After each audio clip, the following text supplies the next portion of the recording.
Une délégation, une quinzaine d'investisseurs canadiens qui sortent dans 8 entreprises, mettaient un point final dans une visite exploration 4 jours qui vient faire dans le pays, avec à la tête le Conseil général pays d'Haïti dans Montréal, Justin Villard. Parmi entreprises qui étaient représentées dans la délégation, nous jouons Infinite Pure qui est spécialisée dans la question de l'eau traitée, Pure Tanol qui travaille dans la production éthanol, DMI, un cabinet expert conseil et spécialisé dans le développement international, avec Schema, un groupe qui a ferraillé dans la gestion projet. Membre délégation a rencontré plusieurs ministres et responsables chambre commerce et industrie sous projet entreprise businessman intéressés à créer dans le pays. Une là-dedans aussi une proposition pour mettre campé un pôle culturel et sportif. Un projet qui t'a coûté en tout entre 50 et 100 millions de dollars. Ça, les spectacles là pour compte Pali, t'a bandé 15 millions d'après Denis Poudhomme, vice-président groupe Schema, qui t'a présenté projet à Genève vendredi dans l'hôtel Best Western dans Pétionville. Homme d'affaires canadien, dans micro Rodrigue Lalanne et Delson Garcin. Ici, vu que la moyenne d'âge est à peu près 25 ans, vous aimez tous les DJ. À ce moment-là, on a pensé à une discothèque qui peut être segmentée en 4 salles différentes avec de la musique différente pour accueillir soit un festival de musique alternative ou de la musique hip-hop, pour accueillir différents groupes en même temps, pour créer un appel en Haïti.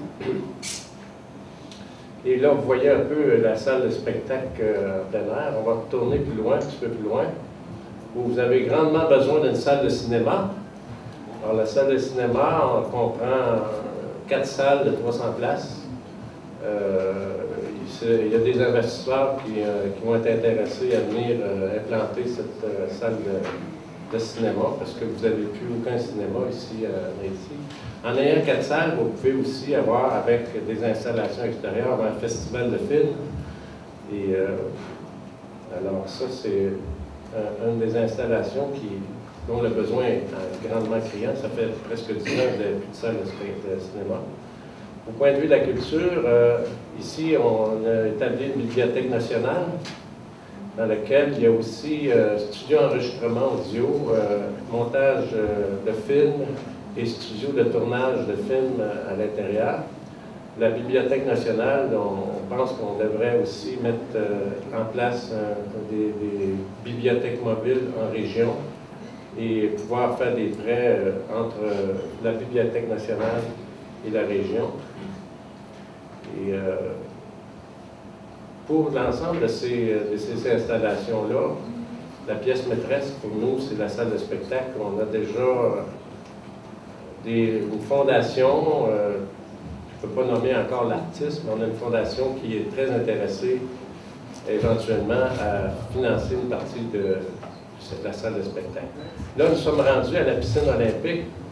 Haïti a quand même une équipe olympique qui est obligée d'aller s'entraîner ailleurs, mais ce n'est pas l'olympisme comme tel, c'est plutôt l'apprentissage de la natation pour les jeunes haïtiens. Donc, il y a des cours de natation, entraînement d'une équipe olympique, cours de plongée sous-marine, cours de kayak pour esquimoter. Il y a aussi des plongeons. Il y a le bain libre aussi. Alors, on veut que la population, en général, puisse avoir accès à ces installations-là. Pas nécessairement les plus fortunés, on veut que tous les gens puissent avoir un endroit pour se baigner et apprendre à nager. Alors ça, c'est l'ensemble des installations qu'on a prévues, mais on a plusieurs projets. Et ce que vous voyez là, ce n'est pas une vidéo, c'est vraiment un plan en 3D.